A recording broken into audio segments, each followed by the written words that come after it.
Good morning everyone. कक्षा 11 की नागरिक शास्त्री क्लास में बच्चों, मैं श्रीमती ऋतु अरोरा आप सभी का स्वागत करती हूँ। लास्ट लेक्चर्स में हम लोग कार्यपालिका का अध्ययन कर रहे थे। कार्यपालिका का ये 7th वीडियो है, कार्यपालिका से संबंधित। पिछले लेक्चर में हमने प्रधानमंत्री और मंत्री परिषद के बारे में अध्ययन प्रारंभ किया। मंत्री परिषद का गठन कैसे होता है, प्रधानमंत्री की नियुक्ति, अन्य मंत्रियों की नियुक्ति कैसे होती है, मंत्री परिषद के कार्य क्या है और मंत्री परिषद पर संसद का नियंत्रण कैसे स्थापित होता है, इसके बारे में अध्ययन किया। आज हम पढ़ेंगे सर्वप्रथम मंत्री परिषद एवं राष्ट्रपति का संबंध। ये आप सभी को मालूम है कि भारत में कार्यपालिका का अध्यक्ष राष्ट्रपति होता है। भले ही मात्र का अध्यक्ष हो, लेकिन अध्यक्ष राष्ट्रपति है। उसी के नाम पर देश का शासन चलता है।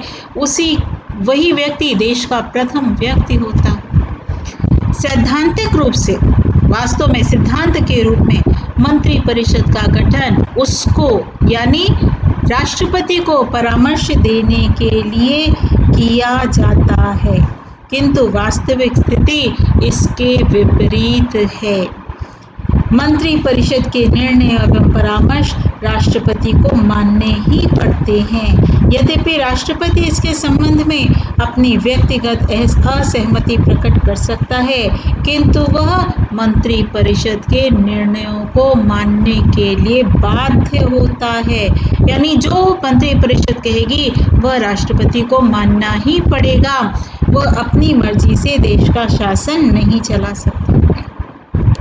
भारतीय संविधान में किए गए 42वें एवं 44वें संविधान संशोधन के अनुसार राष्ट्रपति मंत्री परिषद का परामर्श कानूनी दृष्टिकोण से मानने के लिए बाध्य है। वह मंत्री परिषद से केवल पुनर्विचार के लिए आग्रह कर सकती है। वह मंत्री परिषद की नीतियों को किस रूप से प्रभावित करता है, ये उसके व्यक्तित्व पर निर्भर करता है। मंत्री परिषद में लिए गए समस्त निर्णयों से राष्ट्रपति को अवगत कराया जाता है और राष्ट्रपति मंत्री परिषद से किसी भी प्रकार की सूचना मांग सकते हैं। राष्ट्रपति ही मंत्री परिषद का गठन करता है, उसको शपथ ग्रहण कराता है। प्रधानमंत्री की परामर्श पे ही वह किसी भी मंत्री को पदच्युत कर सकता है। तो इससे क्या स्पष्ट होता है बच्चों कि प्रधानमंत्री और मंत्री परिषद आपस में अंतर संबंधित है। इसके लिए संविधान की धारा 74(1) में कहा गया है, राष्ट्रपति को अपने कृत्यों का संपादन करने में सहायता और मंत्रणा देने के लिए एक मंत्री परिषद होगी, जिसका प्रधानमंत्री होगा। यह अनुच्छेद यह स्पष्ट नहीं करता कि राष्ट्रपति मंत्री परिषद की सलाह मानने के लिए बाध्य है अथवा नहीं। इसलिए अनुच्छेद में 42वें संशोधन 1976 द्वारा इस प्रकार परिवर्तन किया गया है कि राष्ट्रपति को अपने कृत्यों के संपादन करने में सहायता और मंत्रणा देने के लिए एक मंत्री परिषद होगी, जिसका प्रधानमंत्री होगा और राष्ट्रपति उसकी मंत्रणा के अनुसार कार्य करेगा। यानी 1976 में जब 42वां संविधान संशोधन किया गया तो उसमें यह लिख दिया गया कि राष्ट्रपति मंत्री परिषद और प्रधानमंत्री की मंत्रणा मतलब जो भी सलाह दी है उसको मानने के लिए बाध्य होगा। इस संशोधन के बाद स्थिति स्पष्ट हो गई कि राष्ट्रपति मंत्री परिषद की मंत्रणा मानने के लिए बाध्य होगा। अनुच्छेद 74(1) में पुनः एक संशोधन 1979 में किया गया। इस 44वें संवैधानिक संशोधन के द्वारा कहा गया कि राष्ट्रपति मंत्री परिषद से उसकी मंत्रणा पर पुनर्विचार की मांग सकता है। पुनर्विचार में यदि मंत्री परिषद किसी प्रकार का कोई परिवर्तन नहीं करती तो राष्ट्रपति को उसे उसी तरीके से स्वीकार करना होगा। राष्ट्रपति और मंत्री परिषद की यथार्थ स्थिति स्पष्ट करने के लिए अनेक उदाहरण हमारे सामने हैं। 21 अक्टूबर 1997 को संयुक्त मोर्चा सरकार के द्वारा उत्तर प्रदेश की कल्याण सिंह सरकार को बर्खास्त करने की सिफारिश राष्ट्रपति से की गई और तत्कालीन राष्ट्रपति के.आर. नारायणन ने इसे मंत्रिमंडल पर पुनर्विचार के लिए दिया, लेकिन दोबारा मंत्रिमंडल ने उसे राष्ट्रपति के पास भेजा ही नहीं। इस प्रकार 22 सितंबर 1998 को भाजपा गठबंधन सरकार ने बिहार की मुख्यमंत्री राबड़ी देवी सरकार को भी बर्खास्त कर राष्ट्रपति शासन लागू करने की सिफारिश की। तो इस प्रकार बच्चों, राष्ट्रपति मंत्रिपरिषद द्वारा लिए गए निर्णयों को मानने के लिए बाध्य है। राष्ट्रपति ही मंत्रिपरिषद का गठन करता है और उसको शपथ ग्रहण कराता है। व्यवहार में मंत्रिपरिषद के निर्माण में प्रधानमंत्री सर्वशक्तिमान होता है। वह स्वयं मंत्रियों की सूची तैयार करता है और राष्ट्रपति उस सूची को ज्यों का त्यों स्वीकार करने के लिए बाध्य होता है। प्रधानमंत्री मंत्रिपरिषद का नेता होता है। वह अपने साथियों में सर्वप्रमुख माना जाता है। मंत्रिपरिषद की बैठकों में वह सभापति का आसन ग्रहण करता है। यदि कोई मंत्री उसकी राय के विरुद्ध कार्य करता है तो उसे त्यागपत्र की मांग कर सकता है। प्रधानमंत्री किसी भी मंत्री के विभागीय कार्यों का निरीक्षण कर सकता है। सभी मंत्रियों का भविष्य प्रधानमंत्री की इच्छा पर निर्भर है। यदि प्रधानमंत्री और अन्य किसी मंत्री के मध्य मतभेद हो जाता है जो आपस की बातचीत से दूर न हो सके तो उस मंत्री को त्यागपत्र देकर मंत्रिपरिषद से अलग करना पड़ता है। अब मंत्रिपरिषद और लोकसभा का संबंध। संविधान के अनुसार मंत्रिपरिषद तथा लोकसभा परस्पर घनिष्ठ रूप से संबंधित है। मंत्रिपरिषद सामूहिक रूप से लोकसभा की प्रति उत्तरदायी है। मैंने पहले आपको एक वीडियो भेजा था, उसमें भी बच्चों समझाया था कि जितने भी जब चुनाव होता है लोकसभा का, तो जितने भी व्यक्ति चुन करके आते हैं वो सभी लोकसभा के सदस्य बन जाते हैं।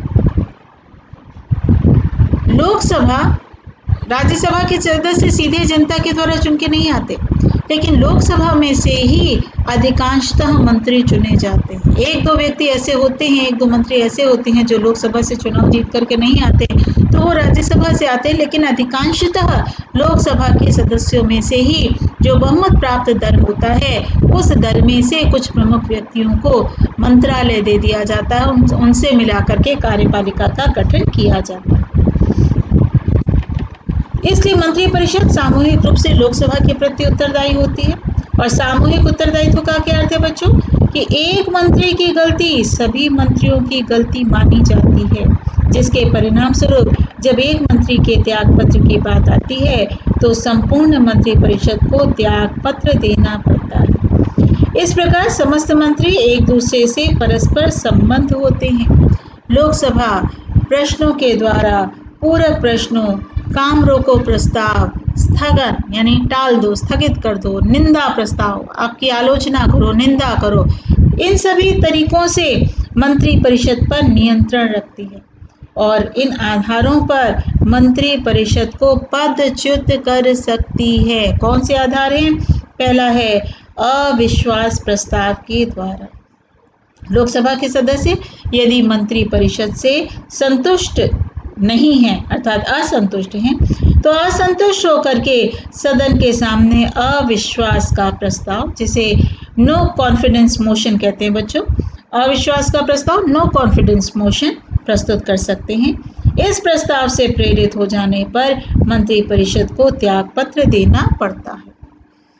दूसरा है विधेयक की अस्वीकृति। मंत्रिपरिषद द्वारा प्रस्तुत किसी विधेयक को यदि लोकसभा स्वीकार न करे तो ऐसी दशा में भी मंत्रिपरिषद को त्यागपत्र देना उसका नैतिक दायित्व बन जाता है। तीसरा, किसी मंत्री के प्रति अविश्वास। यदि लोकसभा किसी मंत्री विशेष के प्रति अविश्वास का प्रस्ताव पारित कर दे तो भी संपूर्ण मंत्रिपरिषद, एक मंत्री के प्रति अविश्वास था लेकिन संपूर्ण मंत्रिपरिषद को त्यागपत्र देना पड़ेगा।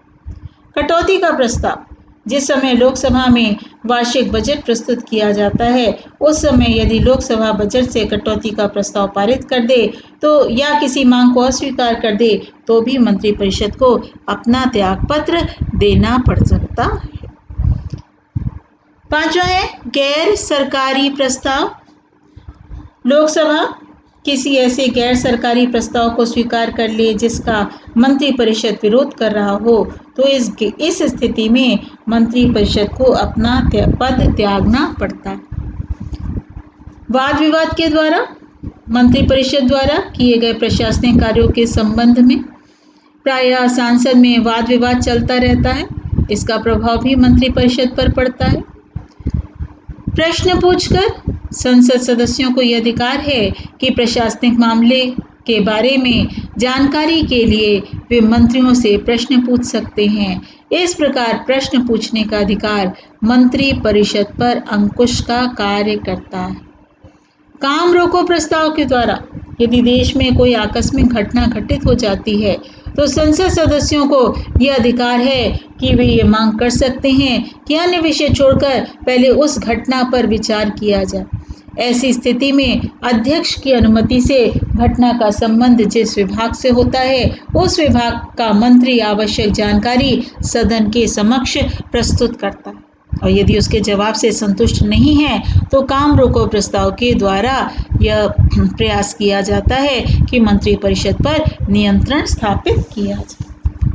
तो सैद्धांतिक रूप से तो मंत्रिपरिषद पर संसद द्वारा नियंत्रण रखा जाता है, किंतु व्यवहार में दलीय अनुशासन के कारण मंत्रिपरिषद ही संसद पर नियंत्रण रखती है। मंत्रिपरिषद के परामर्श पर राष्ट्रपति लोकसभा को भंग कर सकता है। मंत्रिपरिषद द्वारा ही लोकसभा की कार्यविधि को निश्चित किया जाता है। सदन की लोक लेखा समिति और आकलन समिति मंत्रिपरिषद की गतिविधियों पर पूरा नियंत्रण रखते हैं। तो चलिए अब हम लोग मेन मुद्दे मंत्रिपरिषद के प्रधान यानी प्रधानमंत्री इनके बारे में अध्ययन करेंगे। भारत का प्रधानमंत्री, ये भी मंत्री ही है, मंत्रिपरिषद का ही एक अंग है। मंत्रियों में जो प्रधान है उसे हम क्या कहते हैं बच्चों? प्रधानमंत्री। इसी तरह एक राज्य में जो मंत्रियों में प्रधान है, मुख्य हैं, उसको हम कहते हैं मुख्यमंत्री। दोनों में नाम में अंतर करने के लिए किया है ताकि आपको पहचान हो सके। प्रधानमंत्री है तो देश का है, मुख्यमंत्री है तो एक राज्य का है। भारत की शासन व्यवस्था में प्रधानमंत्री का पद बहुत ही महत्वपूर्ण होता है। यह कहना गलत नहीं होगा कि प्रधानमंत्री ही भारत का वास्तविक शासक है। मंत्रिपरिषद में प्रधानमंत्री ही सर्वेसर्वा है। भारत में स्वतंत्रता के बाद प्रधानमंत्री ही देश का मुख्य प्रशासक, मुख्य नीतिकार, मुख्य कूटनीतिज्ञ, राष्ट्र निर्माता के रूप में प्रस्तुत हुआ है। प्रधानमंत्री के प्रभावशाली व्यक्तित्व ने लोकसभा के परिणामों पर निर्णायक प्रभाव डाला है। भारतीय प्रधानमंत्री की शक्तियों में निरंतर वृद्धि होती रही है, लेकिन विगत कुछ वर्षों से गठबंधन की सरकारों ने प्रधानमंत्री के प्रभाव और शक्तियों को कम कर दिया है। भारत के प्रधानमंत्री की नियुक्ति राष्ट्रपति करता है, लेकिन वह लोकसभा में बहुमत प्राप्त दल के नेता को ही प्रधानमंत्री बनाने के लिए बाध्य होता है या आमंत्रित करता है। कभी कभी जब लोकसभा में किसी एक दल को बहुमत प्राप्त नहीं होता है तो राष्ट्रपति सबसे अधिक सदस्य वाले दल को लोकसभा के लिए आमंत्रित करता है, यानी प्रधानमंत्री बनाने के लिए आमंत्रित करता है। अभी तक भारत के प्रधानमंत्री के चयन में यही परंपरा चली आ रही है। कभी कभी ऐसा होता है बच्चों कि किसी भी एक दल को बहुमत प्राप्त नहीं होता तो त्रिशंकु सरकार बनती है। त्रिशंकु सरकार से तात्पर्य क्या है? जहां दो या दो से अधिक दल आपस में मिल जाएं, तीन कोण आपस में मिल जाएं, तीन दल आपस में मिल जाएं, तो वहां पर एक दल का वर्चस्व न होकर के एक से अधिक दलों का वर्चस्व होता है, उसे त्रिशंकु सरकार कहा जाता है। त्रिशंकु लोकसभा में गठबंधन सरकारें बनती हैं जिसमें दबाव की राजनीति हावी रहती है। भारतीय संविधान के अनुच्छेद 74 के अनुसार राष्ट्रपति को उसके कार्यों में संपादन और सहायता और परामर्श देने के लिए एक मंत्री परिषद होगी जिसका प्रधान प्रधानमंत्री होगा। संविधान के अनुच्छेद 75 के अनुसार प्रधानमंत्री की नियुक्ति राष्ट्रपति करेगा। प्रधानमंत्री की नियुक्ति कौन करेगा? राष्ट्रपति करेगा और वह प्रधानमंत्री के परामर्श से अन्य मंत्रियों की नियुक्ति करेगा। परंतु संविधान इस संबंध में मौन है कि राष्ट्रपति प्रधानमंत्री का चयन कैसे करेगा। व्यवहार में लोकसभा में जिस दल का स्पष्ट बहुमत होगा उस दल के नेता को राष्ट्रपति द्वारा प्रधानमंत्री नियुक्त किया जाएगा। परंतु जब लोकसभा में किसी दल का स्पष्ट बहुमत न हुआ हो तब राष्ट्रपति स्वविवेक से उसी व्यक्ति को प्रधानमंत्री नियुक्त करेगा जिसे लोकसभा में बहुमत का विश्वास प्राप्त हो। दो ऐसी परिस्थितियां हो सकती हैं बच्चों, जब प्रधानमंत्री की नियुक्ति में राष्ट्रपति अपने स्वविवेक का प्रयोग कर सकता है। कौन सी ऐसी परिस्थितियां हैं? प्रथम, जब किसी दल का लोकसभा में स्पष्ट बहुमत प्राप्त न हो, और दूसरा, उस समय जब बहुमत प्राप्त दल का कोई स्पष्ट नेता न हो। मैंने अभी आपसे बोला कि त्रिशंकु लोकसभा में गठबंधन सरकार बनती है, अर्थात दो या दो से अधिक दल आपस में मिल जाते हैं, एक दूसरे से समझौता कर लेते हैं और उस समझौते के अलावा के कारण वो आपस में मिल करके एक सरकार का गठन करते हैं। इन परिस्थितियों में राष्ट्रपति अपने विवेक से उस व्यक्ति को प्रधानमंत्री पद पर नियुक्त करेगा जो लोकसभा में बहुमत प्राप्त कर ले। संविधान के अनुसार भारत में संसद के किसी भी सदन का सदस्य प्रधानमंत्री हो सकता है। जैसे कि श्रीमती इंदिरा गांधी जब पहली बार प्रधानमंत्री हुई थी उस समय वह राज्यसभा की ही सदस्य थी। यहाँ यह भी उल्लेखनीय है कि पीवी नरसिम्हा राव, एच.डी. देवगौड़ा ये भी प्रधानमंत्री पद ग्रहण करते समय संसद के किसी भी सदन के सदस्य नहीं थे। फिर भी यही अधिक उपयुक्त होता है कि प्रधानमंत्री लोकसभा का ही सदस्य हो। ऐसा व्यक्ति जो किसी भी सदन का सदस्य नहीं है उसे शपथ ग्रहण की तिथि से 6 मास के अंदर, 6 महीने के अंदर संसद के किसी न किसी सदन का सदस्य बन जाना आवश्यक है। अन्यथा ऐसी स्थिति में उसे पद त्याग करना पड़ेगा, क्योंकि अगर वो लोकसभा या राज्यसभा किसी भी सदन का सदस्य नहीं है तो 6 माह से अधिक वो किसी भी पद पर आसीन नहीं हो सकता, उसे अपने पद से त्याग पत्र देना पड़ेगा। लेकिन भारत में अभी तक ऐसी स्थिति कभी भी उत्पन्न नहीं हुई। सन 1989 में नवी लोकसभा के गठबंधन के समय से 15वीं लोकसभा तक किसी एक दल को स्पष्ट बहुमत नहीं मिला। यही कारण है कि विश्वनाथ प्रताप सिंह, चंद्रशेखर, पीवी नरसिम्हा राव, अटल बिहारी वाजपेयी, एच.डी. देवगौड़ा, इंद्र कुमार गुजराल, मनमोहन सिंह ये सभी गठजोड़ कर सहयोगी दलों के समर्थन से ही प्रधानमंत्री बने। केवल अपने दल के बूते पर प्रधानमंत्री नहीं बने, 2 या 2 से अधिक दलों के गठबंधन से वो प्रधानमंत्री बने। सन 2014 में जो लोकसभा चुनाव संपन्न हुए उसमें भाजपा सबसे बड़े दल के रूप में सामने आई। उसके नेतृत्व में राष्ट्रीय जनतांत्रिक गठबंधन की सरकारें बनी और नरेंद्र मोदी प्रधानमंत्री बने। बच्चों, अब तक देश में 2-3 बहुत मजबूत प्रधानमंत्री हुए हैं। एक तो पहले प्रधानमंत्री पंडित जवाहरलाल नेहरू, फिर श्रीमती इंदिरा गांधी और वर्तमान प्रधानमंत्री नरेंद्र मोदी। इन तीनों का नाम बहुत ही उल्लेखनीय माना जाता है, क्योंकि संसदीय व्यवस्था में प्रधानमंत्री को असाधारण शक्तियां प्रदान की गई हैं। इतनी अधिक असाधारण शक्तियां हैं कि वह तानाशाह भी बन सकता है। लेकिन उस पर कुछ नियंत्रण लगाए गए हैं, जैसे वो संसद के प्रति उत्तरदायी है, जनमत के विरुद्ध नहीं जा सकता, विदेशी दलों का भी उसे ध्यान रखना पड़ता है, जिसके कारण कोई भी प्रधानमंत्री कभी भी जनमत के विरुद्ध नहीं जाता, क्योंकि वह संसद के प्रति भी उत्तरदायी होता। त्रिशंकु लोकसभा में गठबंधन की सरकारें बनती हैं, जिसमें दबाव की राजनीति हावी रहती है। परिणाम स्वरूप उप प्रधानमंत्री का पद सृजित कर प्रधानमंत्री इस दबाव की तीव्रता को कम करने का प्रयास करते हैं। हालांकि भारतीय संविधान में कहीं भी उप प्रधानमंत्री के पद का वर्णन नहीं किया गया है, लेकिन जब गठबंधन की सरकार होती है तो उप प्रधानमंत्री का पद सृजित कर इस दबाव को कम करने का प्रयास किया जाता है। और भारतीय संविधान में अब तक उप प्रधानमंत्री के पद की कोई व्यवस्था नहीं की गई। फिर भी राजनीतिक कारणों से अब तक 7 बार इस पद का सृजन किया गया है।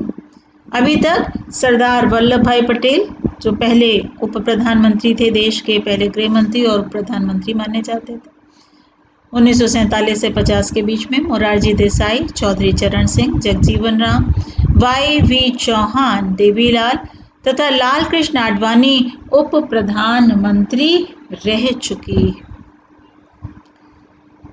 अब बच्चों, स्वतंत्र भारत में प्रारंभ से लेकर के वर्तमान तक कौन कौन से प्रधानमंत्री रहे और उनका कार्यकाल क्या था। पहले प्रधानमंत्री थे पंडित जवाहरलाल नेहरू। इन्होंने काफी समय तक कार्य किया। 15 अगस्त 1947 को इन्होंने पदभार ग्रहण किया प्रधानमंत्री के रूप में। 27 मई 1964 तक, यानी 20 वर्षों तक। फिर 27 मई 1964 से 9 जून 1964 तक गुलजारी लाल नंदा ये कार्यवाहक के रूप में आए। उन्हें अचानक अपना पदभार छोड़ना पड़ा था, क्योंकि उनकी मृत्यु हो गई थी।